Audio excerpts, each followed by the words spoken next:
What's going on, guys? Tower number 9 here, and today we're going to open up 6 more packs of Star Wars Unlimited using my 3 at a time method to practice for draft and sealed. So yeah, let's get to it. This is a fresh box of boosters, so we're going to do 3 at a time. Here's the first 3, and then we'll have the second 3 over here. Move that box off to the side. Okay. So for those who may not have seen my previous video on this topic, this is a tactic where what you do is you open 3 packs at a time and take the leaders out before looking at the other cards. And then as you open each pack, you kind of do pack 1, pick 1 as if you're drafting, assuming that you have drafted the 3 leaders that you just saw in the leader draft component. So let's see here. We got a Sabine Wren. Next pack, we have a Director Krennic, and then our third pack, we have Chewie. Okay, so if I'm drafting with these as my potential leaders, of these 3, I like Sabine the most. So insofar as I can gravitate towards Sabine, that's cool, but I'm not trying to get too committed early on. In general, my draft tactics favor staying open. So first we'll do the pack 1, pick 1 here. So we have Rebel Pathfinder, make an opening, First Legion Snowtrooper, Consortium Star Viper, Death Trooper, Cantina Braggart, Bounty Hunter Crew, restock. I'm gonna need to make some more space over here. Snapshot Reflexes, Distant Patroller, Cartel Spacer, 97th Legion, Count Dooku as the rare here, and a Spec Force Soldier. Okay, so in this situation, I put the rare slightly off camera. There we go. Let's condense these a bit. So in this situation, you know, I'm looking at these cards, and I think that honestly the best choice here is probably going to be Count Dooku. So not only is he the rare, he is a kind of a bomb in limited. He can, you know, go onto the field, not only take out an enemy unit when played, but then be a 5/4 shielded that will be potentially difficult for an opponent to deal with. In constructed, he suffers a bit from being vulnerable to takedown and some other removal cards, but that's less of an issue in the limited format, and we could potentially use him with Director Krennic.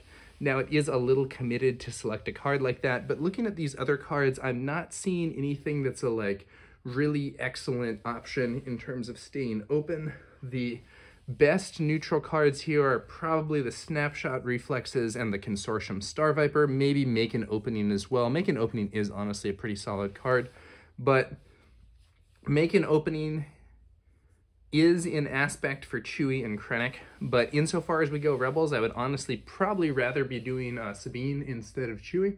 So overall, looking at this, I think Count Dooku is the pick for the pack 1, pick 1 here.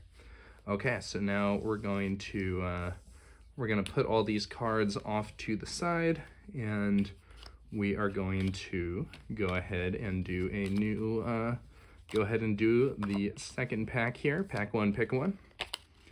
And actually, let's get a, so this is another thing that I think is a good practice. I have some sleeves here. These are just some, you know, kind of cheap sleeves, nothing too fancy, but we are going to put Count Dooku here in a sleeve because he is a rare and worth protecting a bit. I am not sleeving this Spec Force Soldier because honestly, I don't consider a foil common to be all that valuable or worth protecting. I will sleeve Hyperspace, but I will not sleeve random foil commons.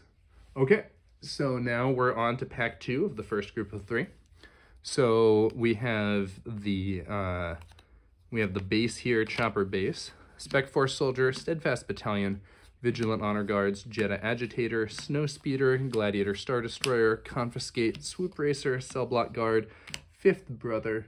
We do have an Outmaneuver here, a General Tag, You're My Only Hope, and a foil Make an Opening. Okay, so the rare here is You're My Only Hope, which I actually think is a kind of weak rare. But if we're pack 1, pick 1, what do we do here? Okay, so the strongest generic card that stays open probably either Make an Opening or Steadfast Battalion here. Make an Opening is removal and healing, good against aggressive decks. The Steadfast Battalion is very solid if you go command. Vigilant Honor Guards is a relevant option here, as I think this card is strong and underrated. However, the fact that it's underrated also means someone might be likely to pass it back to you. Snowspeeder is honestly pretty good as well. Ambush is a very strong keyword in my opinion. In fact, I think Ambush is often stronger than traditional removal. So the question is, would we rather be going with the Snowspeeder, which does sort of commit us here, the Steadfast Battalion? So the problem with the Steadfast Battalion is none of these leaders are command. So by taking this and taking other green cards, we would be kind of committing to playing a command base. I'm not sure that we would want to commit to that early in the draft. So I think really the two that are jumping out at me are Make an Opening and Snowspeeder.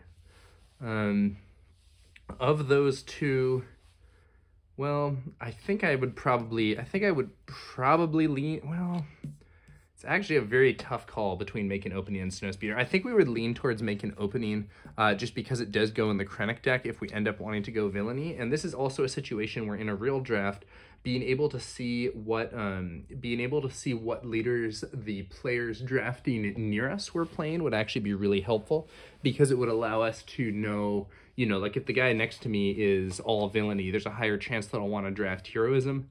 If the guy that is going to be passing me packs for 2 of the 3 cycles, then maybe the Snowspeeder is a better option because we're going to be pushed more towards Heroism.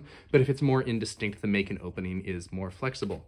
Okay, so that'll be that pack, and then we will move on to the 3rd pack of the cycle. And we are going to go ahead and sleeve You're My Only Hope, because it is a rare. Even if I don't consider it an especially valuable rare, someday there's going to be some kind of combo or other situation that makes this card really good. Okay, so that's going to be the 2nd pack, and now on to the 3rd pack and last one of this group of 3. So here we have Capital City as the base, Wilderness Fighter, Open Fire, Mercenary Company, Restored Arc, Infiltrator Skill, Battlefield Marine, Volunteer Soldier, Viper Probe Droid, Swoop Racer, Forced Choke, TIE Advanced, Hyperspace Bosk. That's going to get a sleeve. Very nice looking card. These hyperspaces in general look really good in this game. I think the hyperspace treatment has been very impressive, if you ask me. It's really cool looking cards. And then we have a Redemption Medical Frigate. That is our rare, and a foiled Distant Patroller. Okay. So I have not checked card prices. I wouldn't be surprised if Hyperspace Bosk were more valuable than Redemption Medical Frigate. So if we're value drafting and also just drafting for like the coolest looking card, then Hyperspace Bosk is an interesting option. But ignoring the value draft for now, Hyperspace Bosk is not an incredibly good pick in this situation because, again, we don't have any cunning leader, so it would be pretty committing to a certain path that we might not want to take. In terms of things that are staying fairly open, Open Fire here is a really good choice. This fits naturally into Sabine, and it would also work with Krennic if we ended up going Krennic Red. Mercenary Company is very good, but we don't have green leaders here, so that's less open. Forced Choke is solid, but again commits us to going Krennic Red. Redemption Medical Frigate is a very strong card, but I probably don't want to play Chewie, so I don't know about this. You know, in this situation, I honestly need some more testing. I honestly haven't played Limited with Redemption Medical Frigate very much at all. I think I might have had it in one of my builds for the pre-releases, but honestly, I'm not sure. I know I at least had it in the pool, but I don't remember if I ended up playing Luke or whatever in that pool. So this Redemption Medical Frigate might end up being the pick, but I actually don't know what its overall level of, like, card strength or whatever is. Bosk. This card is so pretty. I'm honestly tempted to pick this Bosk just because of how good it looks. These hyperspaces are just so cool. But I think that if we're going for what I would consider to be probably the highest value in terms of winning the draft, yeah, I don't know. Redemption honestly is like a really solid card to have. It can be It can be a big shift. So it's really between Redemption and the boring but effective Open Fire. I mean, we also have the boring but effective Restored Arc, but this also commits us to colors in the same way as Redemption. I'm pretty sure we take Redemption over Restored Arc if we're going to commit to Vigilance Heroism. I think I probably end up taking Redemption in part for the information value of getting to play with it and see how good it is. But I'd be interested to hear your thoughts in the comments below. If you have alternate takes on what you would do with this pack. But I think I would probably end up taking Redemption, or maybe that Bosk, because it is such a good looking card, which is kind of a funny reasoning to be using, but man, isn't that sweet? I think that's pretty sweet. Hyperspaces look so good. Okay, so that was our first group of 3. And now we're going to go to the second group of 3 here. And we'll see what we get. So 3 boosters. We're going to look at the leaders first. And then once we're done with this second group, we will also make a sealed pool. So once again, we have Chewie. Honestly, not one of my favorite leaders, but is an option. Then we have, Hyperspace IG-88. Again, a very cool looking card. I think this hyperspace treatment is really excellent. You can see more of the kind of terrain environment around him.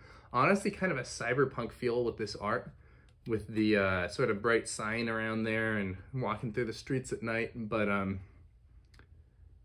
you know, it'll be it's not my favorite leader, so it'll be interesting to see what we get in our third pack. Both Chewie and IG-88 I would put in maybe some of the weaker leaders, in my opinion, for limited.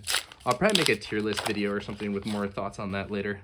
Ooh, and then we have Hera, who I think might actually be the worst. So these are not the leaders that I most want, and I think if I end up with these leaders at the end of the leader draft, I sort of feel like it has gone wrong for me. However, let's see what we can make of it here in the rest of the packs. Maybe we can get some good picks that will hopefully strengthen our situation, even if the leaders aren't what we most prefer. Academy Training, Moment of Peace. Regional Sympathizers, Guerrilla Attack Pod, the Patrolling V-Wing, not a very strong card in my opinion. Vanquish, that's a solid piece of removal. Syndicate Lackeys, also honestly a very strong card, in limited at least. Tai LN, Gamorrean Guards. What else we got? Prepare for Takeoff, Power Failure. Power of the Dark Side, that is some good removal. We have a Smoke and Cinders here as the rare. This is not a super good rare, in my opinion. And then we have Snowspeeder foil. Okay, so what am I thinking? You know, I think if I see this, it's not. So this is not an amazing pack. We don't have anything that really jumps out as being excellent. The Syndicate Lackeys are very good, and I might pick them if I had a yellow leader. I think it would be easier to pick the Syndicate Lackeys. So one thing that we could do is be like, okay, what we're going to do is whatever leader we have, the base is going to be Cunning, and then we take the Syndicate Lackeys here. I honestly think that's not terrible. Another option would be to take Vanquish, which is also a really good card. This is some strong removal, and it, we can run it in aspect with Chewie and then run a different base, or we could run a blue base with one of the other leaders. Another option would be the Snowspeeder, which is also honestly quite good. In fact, Snowspeeder is arguably better removal than Vanquish because Ambush is, in my opinion, often better than normal removal. Vanquish is really good because it's unconditional. As long as the target's not a leader, it can take out anything. It doesn't matter if it has a shield. It doesn't matter if it's on the ground or in space. But it also is expensive. It costs 5. So unless you're playing this on a big unit that your opponent has played, like if they have this Guerrilla Attack Pod and you play Vanquish, that sounds really good. But if it ends up being something like this Gamorrean Guards, yeah, you can play Vanquish and deal with it, but you also just paid 5 to deal with a unit that cost 4. So, interesting scenario. The Syndicate Lackeys here might be a better choice because of their ability to often get a 2-for-1 by taking out something that has less than 4 power and then on a later turn needing something else to, the opponent having to spend another card or sacrifice another unit to deal with them. On the other hand, the Vanquish being lined up with our colors and the Syndicate Lackeys not being lined up with our colors is an argument for the Vanquish. The Snowspeeder is a weaker ambusher than the Syndicate Lackeys, so the Snowspeeder has this ability where on attack you get to exhaust an enemy vehicle ground unit, and that is a sometimes relevant ability, but usually it doesn't do anything. So this card is often just 5 for a 3/6 ambush, which is not the stat line I would most prefer to have on my ambush unit. So really, I think we're looking at Snowspeeder versus Vanquish. If I'm playing IG-88, Vanquish probably isn't necessarily that good because IG-88 tends to be pretty aggro. So I'm not sure this actually fits into the IG-88 deck. I think we end up going, man, do we really take this Snowspeeder over the Vanquish though?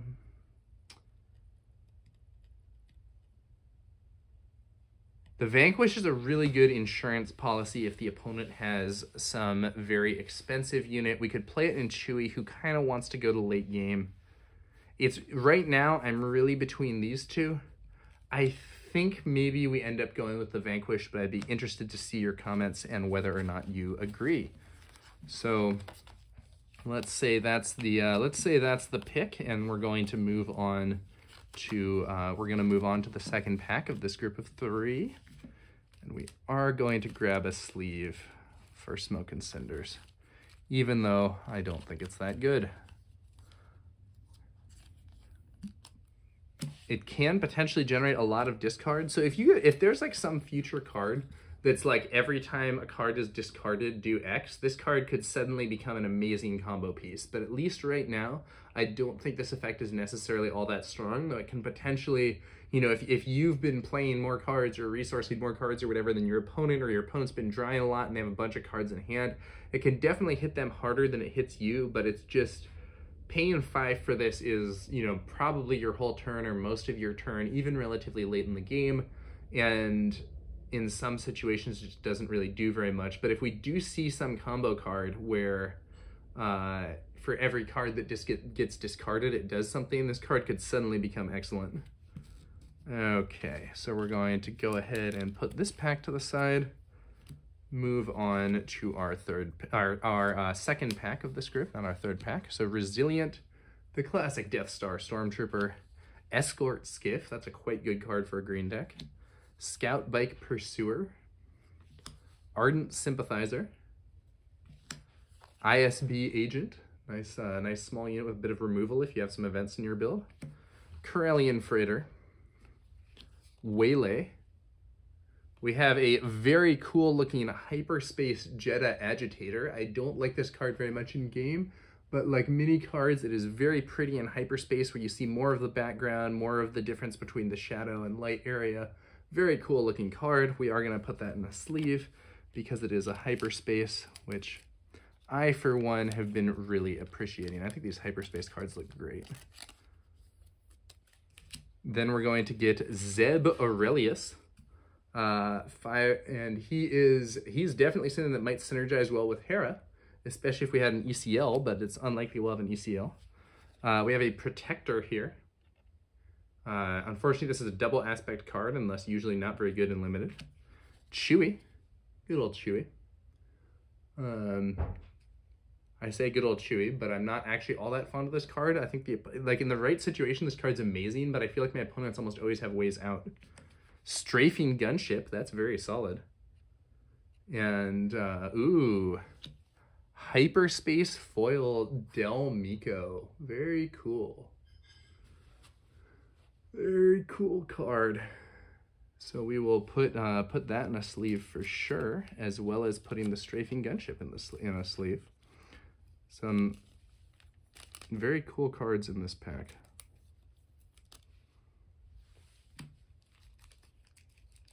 Very cool cards indeed. Okay, so now let's think about what we actually want to play. So Hyperspace, okay, so, you know, Hyperspace Foil Del, I'm discounting value drafting for now. I don't actually know what the value of Hyperspace Foil Del is. Certainly the card looks very cool. Hyperspace Jedha Agitator also looks very cool, but it's a Hyperspace common, and it's not a very good common at that, so I can't imagine it's going to be that expensive. Strafing Gunship, our rare, is honestly a really solid card, and the main problem just being that we don't know if we're going to have the cunning aspect. Escort Skiff is a really good card, and it is in our colors.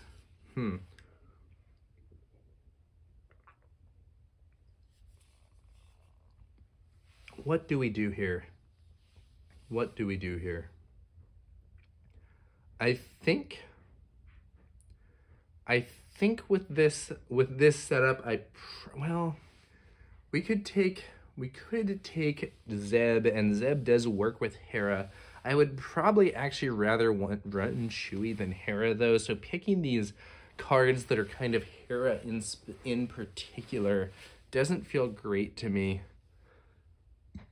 On the other hand, the Escort Skiff is also sort of Hera in particular. I guess we could go green with multiple other leaders, though, so it's not as committed. I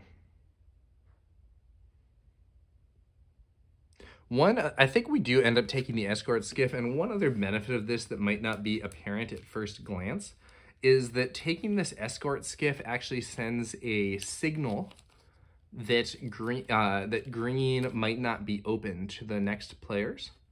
So if this is our pack one, pick one, not only do we get a solid green card, but we're not passing a single green card to the next players. And so that might be a sign that will make them go away from green and allow us to move into it more strongly. And we have that opportunity because this pack only had one green card and we're taking it. So that will hopefully move us closer to being able to draft green, which also benefits with the Escort Skiff's ability that is reliant on having another green unit. So I think we do go Escort Skiff there, and we see how it goes. Feel free to yell at me that I should, of course, have taken Hyperfoil Del, or that Strafing Gunship is a really solid card, which it is, and that we should have taken it.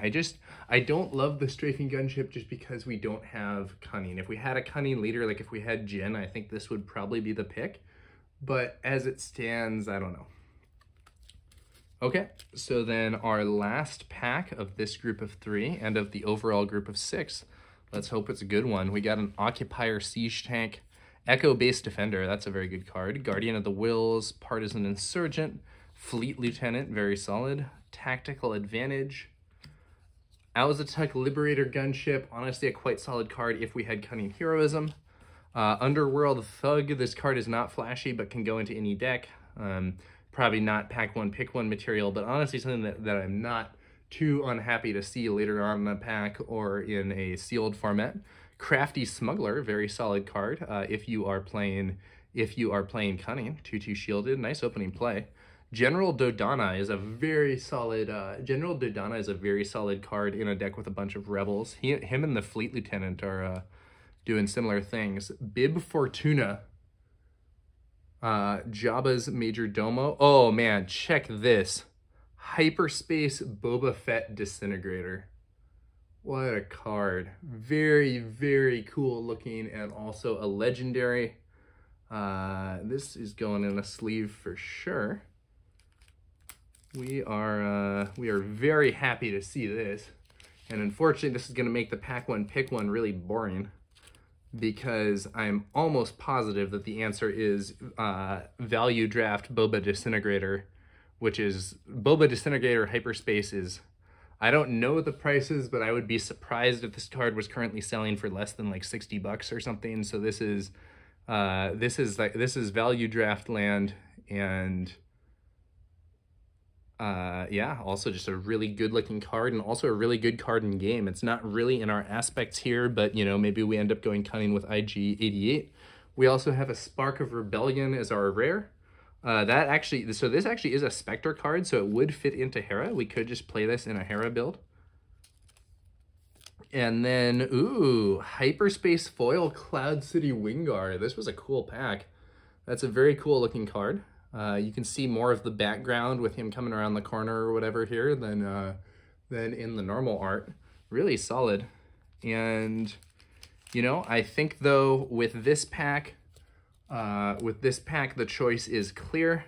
It is foil Boba Disintegrator. Or I'm sorry, not foil, legendary Boba Disintegrator.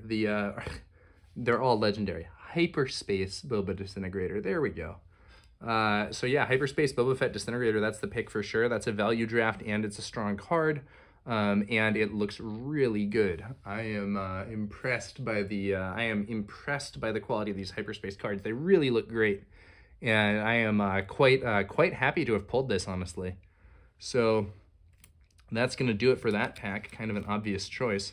And so now we're going to lay out the now we are going to lay out the cards from these 6 packs that we just pulled, and we're going to take a look at our sealed pool. Let's see, and then I think these were the leaders from this group. So we have Sabine, Chewie, and another Chewie, and a Director Krennic.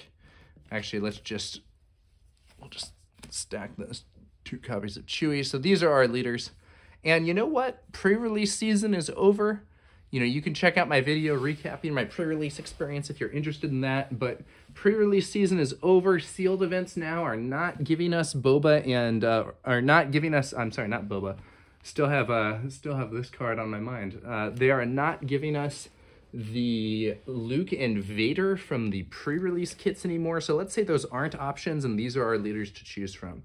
Of these, the ones that I initially gravitate towards would be Sabine and Krennic. I think they are probably the strongest options here. Again, I probably will do some kind of tier list video explaining my reasoning on that further in the future. But let's get to setting up the sealed pool. So Dodonna and Fleet Lieutenant, just from that pack, that's already pretty solid. So what I'm doing is I'm going to be sorting. So once again,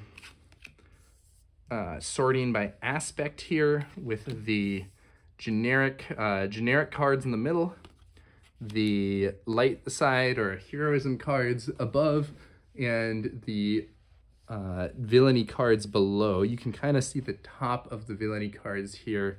You know, we're gonna move this up a bit so that there's a little more room to see what we have going on here. Okay, so then Spark of Rebellion. And so we're now, we're sorting here. So this is a generic, so it goes over there. These are gonna go over here. Little Zeb. We honestly do have at least some support for Hera here, which is not always the case in a sealed pool. I know that we saw Zeb, and I know that we saw, what was the other one? I believe it was actually a copy of Spark of Rebellion. There's Del, Strafing Gunship. Wait a minute here. That's not a heroism card. Snowspeeder. Did we see 2 Snowspeeders? I think we did see 2 Snowspeeders. Prepare for Takeoff, Gamorrean Guards, Ty Ellen, the Lackeys, Academy Training, Moment of Peace. Not a lot of heroism vigilance here. Oh, you know what? We were piling this wrong. These should be over here. I had 2 vigilance piles for some reason. Okay, so then we'll put the double aspect over there. Regional Sympathizers, Guerrilla Attack Pod, Patrolling Viewing, Redemption Medical Frigate, and the sleeve is stuck here. We have Bosk, Battlefield Marine, that's a very solid card. Infiltrator Skill, Restored Arc 170, Mercenary Company, Open Fire, Wilderness Fighter, Volunteer Soldier, Viper Probe, Swoop Racer, Forced Choke, that'd be nice to have. Distant Patroller, TIE Advanced, You're My Only Hope. Good old Macon Opening. I really like that card. Spec Force Soldier, Steadfast Battalion, Vigilant Honor Guards, Jedha Agitator, Snowspeeder, General Tag, Gladiator Star Destroyer, Outmaneuver, Fifth Brother, Cell Block Guard, Swoop Racer, Confiscate. We have good old Count Dooku here. Spec Force Soldier, Snapshot Reflexes, Death Trooper, Consortium Star Viper, First Legion Snow Trooper, Macon Opening, Rebel Pathfinder, Bounty Hunter Crew, Cantina Braggart, Restock, Distant Patroller, 97th Legion, and Cartel Spacer. And then, of course, good old Boba Disintegrator over here. I'm not piling him with the other cards because he's extra valuable or whatever.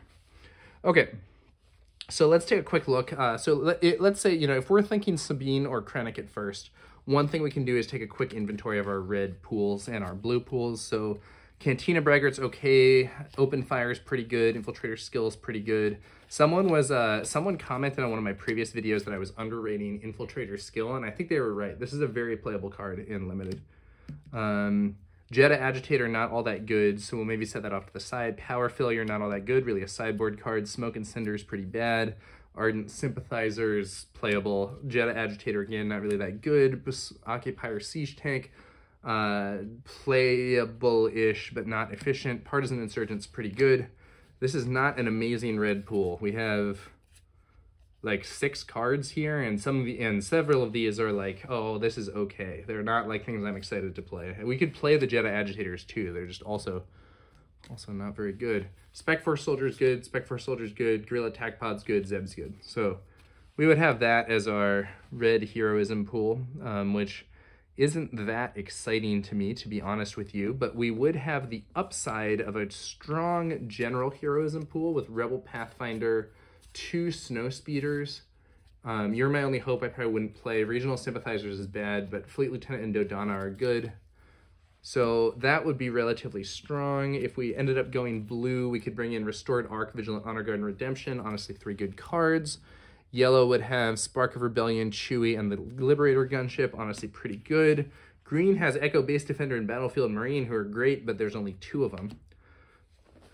So none of those are really jumping out at me as allowing me to make a really strong aggro deck or whatever with Sabine. If we brought in yellow, we could play the Swoop Racer, the Snapshot Reflexes, another Swoop Racer, Syndicate Lackeys, Gamorrean Guards, Strafing Gunship, Whale. This is honestly a pretty good pool. So we could do these. That'd be 1, 2, 3, 4, 5, 6, 7, 8, 9, 10, 11. Then we would have the red cards that we would like, 12, 13, 14, 15, 16, 17. These are really just not that good, though.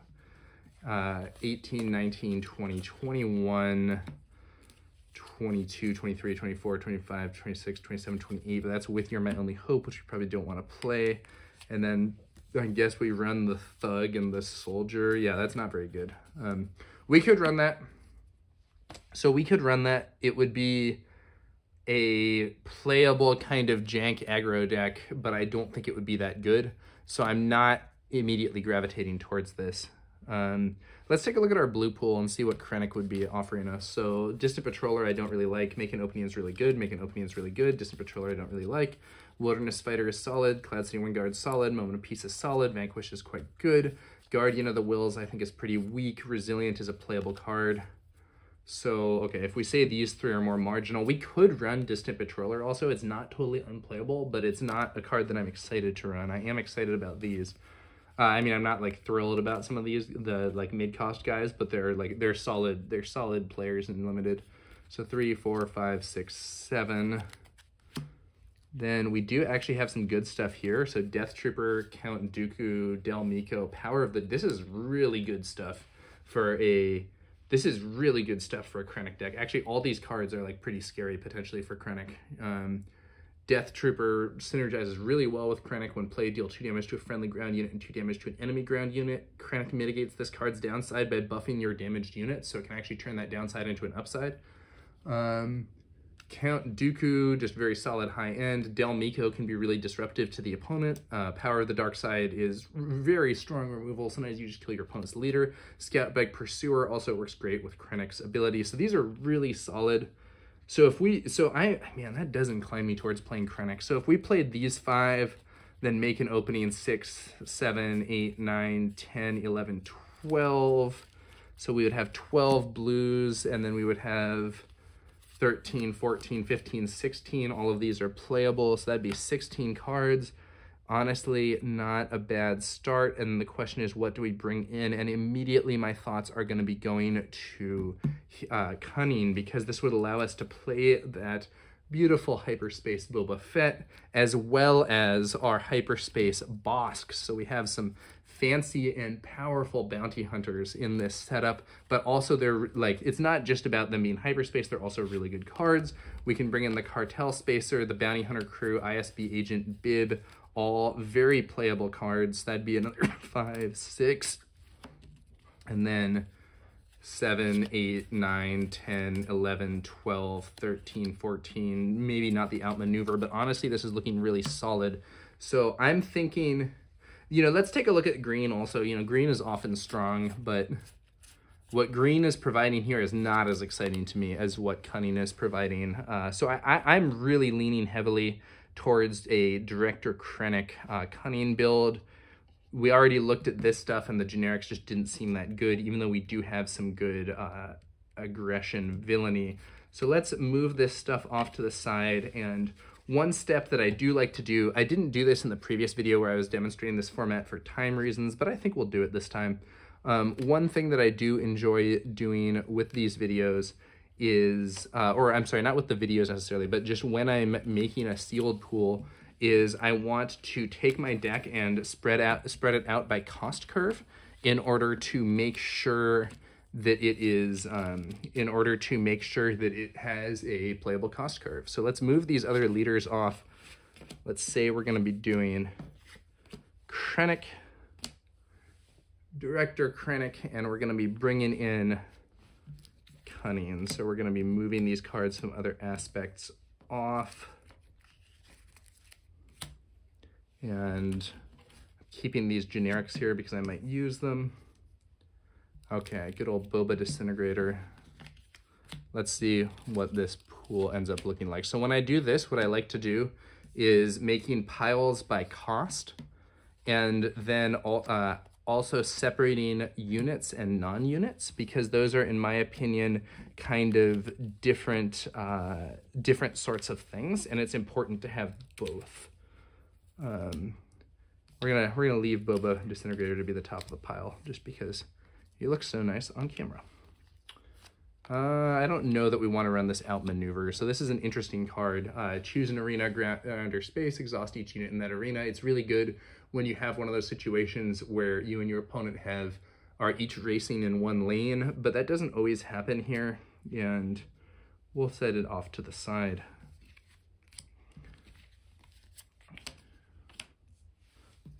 Honestly, this seems like a pretty strong sealed pool to me. I don't know, it's not like incredible. We don't have like tons of bombs or whatever, but this seems like a pool that this seems like a pool where I would be happy to have it. So like on the high end, I usually just make one pile of high end cards, which is anything 6 or more. Or I might spread them out further, but for this video, I'm not going to, so that we can keep all the piles on camera. Make an opening, Wilderness Fighter, Cloud City Wingguard, Moment of Peace, Boba Disintegrator, oh wait, Boba Disintegrator, Bosk, Cartel Spacer, Bounty Hunter Crew, Bib, ISB Agent. 1, 2, 3, 4, 5, 6, 7, 8, 9, 10, 11, 12, 13, 14, 15, 16, 17, 18, 19, 20, 21, 22, 23, 24, 25, 26, 27, 28, 29, 30. Perfect. 30 cards, and we did not even have to bring in the Underworld Thug. I could bring in Underworld Thug if I wanted to, but I think these 2 drops are better than Underworld Thug. The main thing that I would maybe replace with the Underworld Thug would actually be the TIE LN fighter, but because we don't have very much space in this pool, that is actually a distinct weakness. So we have the Strafing Gunship, the TIE Advanced, and the TIE LN as our only space units. That is a weakness. I think probably what we do to mitigate that is I do have a Corellian Freighter here that I'm going to bring in the 5-drop slot. And we have a lot of 3-drops, so maybe I'm going to remove the Wilderness Fighter here, who's shielded, doesn't really synergize. The stat line is synergistic with Krennic because he can take some damage and then get buffed, but the shield isn't really synergistic with what Krennic is trying to do. So we're going to remove the Wilderness Fighter and add in the Corellian Freighter to give us a little more defense in space. Okay. The rest of this, though, is looking pretty solid, so I think that's our sealed deck. We ended up with a We ended up with a Cunning Krennic build. You know, bring out an Administrator's Tower here, I guess, to be the base, and then I'm gonna just end by showing some of these very cool hype. You know, we'll give Boba pride of place here, but some very cool hyperspaces in this pull. To be honest with you, if this were my sealed pool, I would be very happy. Not just with, I think, having built what I would consider a fairly solid deck, you know, but also with having some very cool hyperspace cards, including a Boba Disintegrator hyperspace. All right, that's gonna do it for this one, guys. Hope you guys enjoyed that. Opening and discussion of the draft and sealed tactics there. We will be back later with some more Star Wars Unlimited content. I will catch you guys later.